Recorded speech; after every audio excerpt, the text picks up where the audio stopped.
अरावली की पर्वत श्रृंखलाओं में लिपटा मेवाड़ का राज्य सूरज की पहली किरणों में ऐसा चमकता मानो स्वयं इंद्रलोक धरती पर उतर आया हो। हवा में केसर, चंदन और रणभेरी की गूंज मिलकर बताती थी यह वीरों की भूमि है। किले की सबसे ऊंची बुर्ज पर खड़ी एक कन्या घुड़सवारी और धनुषवाण में व्यस्त थी। उसकी आंखों में सूरज की तरह तेज और चेहरे पर चंद्रमा की शीतलता थी। यही थी सौभाग्य देवी, राणा हमीर सिंह की रानी। उन्हें बचपन से ही महलों की साज सज्जा से ज्यादा तलवारों की चमक भाती थी। उनकी मां कहती थीं, राजकुमारी के लिए श्रृंगार जरूरी है, पर आत्मसम्मान और शस्त्र विद्या उससे कहीं अधिक। वर्ष 1299 सावन के दिन बादलों ने आसमान ढका था, पर संकट की घटाएं उससे भी भारी थीं। दिल्ली के सुल्तान अलाउद्दीन खिलजी की सेना ने मेवाड़ की सीमाओं को घेर लिया था। उनकी मंशा स्पष्ट थी, राज्य को झुकाना नहीं, रौंद देना। राणा हमीर सिंह ने किले के तीनों द्वार बंद कर दिए। चारों ओर घेरा कसता जा रहा था। किले के अंदर भोजन और जल का संकट उत्पन्न हो चला था। जनता भयभीत थी, पर राजमहल में नारी शक्ति की अग्नि जागृत हो रही थी। दरबार में विचार विमर्श चल रहा था। एक सेनापति ने कहा, रण बहुत भीषण है। हमें रानियों और स्त्रियों को किसी सुरंग से बाहर निकाल देना चाहिए। उस समय रानी सौभाग्य देवी उठीं। उनके नेत्रों में चिंगारी थी। क्या राजपूत स्त्रियां केवल सजने के लिए होती हैं? हम रक्षिता हैं तो रणचंडी भी। यदि हमारी देह भी शस्त्र बने तो दुश्मन किले में प्रवेश करने से पहले ही राख हो जाएगा। दरबार मौन था। फिर युद्ध की योजना बनी और अग्निकुंड का आदेश दिया गया। पूर्णिमा की रात थी। चांदनी किले की दीवारों पर चमक रही थी, लेकिन उस रात किले में सौंदर्य नहीं, मृत्यु का श्रृंगार था। रानी सौभाग्य देवी ने स्वयं अपने हाथों से अग्निकुंड सजवाया। केसर, हल्दी, चंदन और फूलों के साथ साथ उसमें मिला था बलिदान का संकल्प। उनकी आंखों में आंसू नहीं थे। वे अपने छोटे पुत्र वीरभान को गोद में लेकर बोलीं, बेटा, आज तेरी मां एक रानी नहीं, मेवाड़ की आभा बनकर अमर होने जा रही है। तू मुझे कभी मत रोना, मेरा बलिदान तेरा गर्व होना चाहिए। दासियां रो रही थीं, पर रानी ने सबको चुप किया। अग्निकुंड जल रहा था। स्त्रियां एक एक करके उसमें समा रही थीं।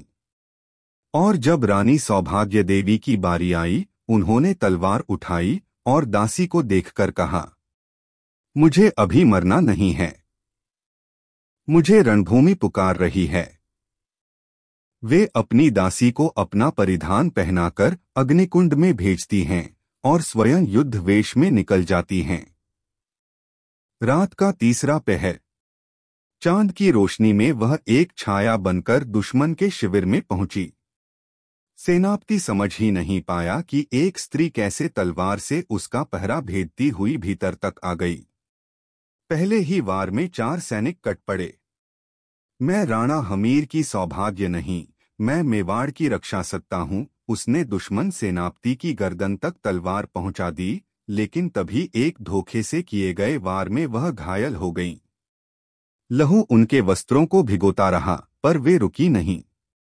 अंतिम क्षणों में उन्होंने दुश्मन को ललकार कर कहा, हम शरीर से मरते हैं, पर हमारी आन अमर रहती है।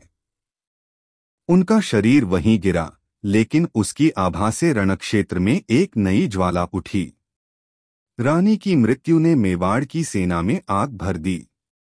राणा हमीर सिंह ने भयंकर आक्रमण किया और खिलजी की सेना को पीछे धकेल दिया। जब युद्ध समाप्त हुआ तो अग्निकुंड की राख में से रानी के आभूषण निकले और उनके पास रखी उनकी तलवार अब भी चमक रही थी। यह तलवार अब मेवाड़ के हर वीर की प्रेरणा बन चुकी थी। रानी सौभाग्य देवी के बलिदान को 1 वर्ष बीत चुका था। मेवाड़ के आकाश पर अब भी युद्ध के बादलों की छाया थी लेकिन किले की एक कोठरी में एक बालक तलवार के छायाचित्रों से खेल रहा था। यह था वीरभान, रानी का पुत्र। राजमहल की दासियां जब कभी उसके बालों को संवारने आती, वह तलवार की मूठ को जोर से पकड़ लेता और कहता, मेरी माँ ने मुझे लोरी नहीं, रणकथा सुनाकर सुलाया था। राणा हमीर सिंह अपने पुत्र को देख मुस्कुराते, लेकिन उनकी आंखों में दर्द भी था। रानी के जाने के बाद उनका जीवन बदल गया था। वे वीरभान को रानी की प्रतीक्षाया मानते थे। एक दिन वीरभान महल के उस आंगन में पहुंचा जहां रानी सौभाग्य देवी ने युद्ध से पहले अंतिम बार प्रार्थना की थी। वहां एक दीप अब भी जलाया जाता था। दीप की लौ को देखकर बालक बोला, माँ, तुमने मुझे दुश्मन की तलवार से नहीं, अपने संकल्प से जन्म दिया है। मैं प्रतिज्ञा करता हूँ, जब तक मेरी तलवार में तेरा लहू है, कोई दुश्मन मेवाड़ की ओर आंख उठाकर नहीं देखेगा। उस दिन से राणा हमीर सिंह ने उसका प्रशिक्षण दुगुना कर दिया। तलवार, भाला, धनुष सब में वह निष्णात होता चला गया। 16 वर्ष की आयु में वीरभान को पहली बार एक सीमांत किले पर तैनात किया गया। वहां एक अफगान लुटेरी सेना हमला करने की फिराक में थी। सेनापति ने वीरभान को देखकर कहा, राजकुमार, यह लड़ाई कठिन है। शायद अभी आपको थोड़े वर्षों का और इंतजार। वीरभान ने मुस्कुराकर उत्तर दिया, मैंने वर्षों नहीं, अपनी मां की जली हुई चिता से शिक्षा ली है। जो मृत्यु को देखकर जन्मा हो, उसे युद्ध सिखाने की आवश्यकता नहीं। युद्ध हुआ। वीरभान ने अपने घोड़े चितरनार पर सवार होकर सीधे दुश्मन की मध्य रेखा को तोड़ा। उसने अफगान नेता को ललकारा। मेवाड़ की धरती को अपवित्र करने का विचार था। अब उसकी राख भी यहीं गाड़ दूंगा। विजय हुई। दुश्मन को पीछे हटना पड़ा। लेकिन ये केवल पहला अध्याय था। विजय के बाद वीरभान लौटा और रानी सौभाग्य देवी की स्मृति स्थली पर बैठा रहा। वहां एक वृद्धा आई, वही दासी जिसने रानी के स्थान पर जौहर में प्रवेश किया था।